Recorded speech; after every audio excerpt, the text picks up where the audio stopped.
Sports day அன்னைக்கு அந்த ரேஸ்ல ஓடுற குழந்தைங்களுக்கு டென்ஷன் இருக்கோ இல்லையோ, அதை வேடிக்கை பார்க்க போற அம்மா அப்பாவுக்கு தான் மொத்த டென்ஷனும்.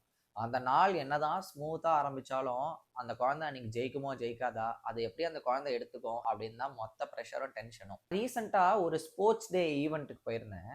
அங்க ரன்னிங் ரேஸ் நடந்துட்டு இருந்தது. ரேஸ் ஆரம்பிச்சிருச்சு, குழந்தைங்க எல்லாம் ஓட ஆரம்பிச்சிட்டாங்க. அதுல ஒரு குழந்தை கீழே விழுந்துருச்சு. அவங்க அப்பா டக்குன்னு பேனிக் ஆகல, டென்ஷன் ஆகல. அந்த குழந்தைக்கு பக்கத்துல போயிட்டு கை தட்டி, சூப்பர், நீ எழுந்து ஓடு, ஒன்றும் இல்லை, ஓடு, உன்னால முடியும்னு சொன்னாரு. அந்த குழந்தையும் நார்மலா எழுந்து ஓடிடுச்சு. ரேஸும் முடிஞ்சிடுச்சு. அந்த குழந்தை வின் பண்ணல, மெடல் வாங்கல. அவங்க அப்பா ஒன்றும் ப்ராப்ளம் இல்லை, சூப்பரா பண்ண, செமையா ஓடின அப்படின்னு சொல்லி பாராட்டினாரு. அந்த குழந்தை கிவ் அப் பண்ணாம எழுந்து ஓடிச்சுல, அதுக்கு பேர் தான் ரெசிலியன்ஸ். அவங்க அப்பாவுக்கு அந்த குழந்தை வின் பண்ணணும்னோ மெடல் வாங்கணும்னோ அவசியமே கிடையாது. அந்த குழந்தை எழுந்து கிவ் அப் பண்ணாம ஓடிச்சுல, அதுதான் அவங்க அப்பாவுக்கு பெரிய மெடல். ஆனா நம்மளா இருந்தா என்ன பண்ணிருப்போம்? ஓடுறப்ப என்னையா திரும்பி பாக்குற? பார்க்காம ஓடி இருந்தா ஃபர்ஸ்ட் வந்திருப்பையில. என்னதான் பிள்ளையாச்சா? வீட்டுக்குள்ள ஒரு இடத்துல நிக்க சொன்னா நிக்காம ஓடிட்டே இருக்க.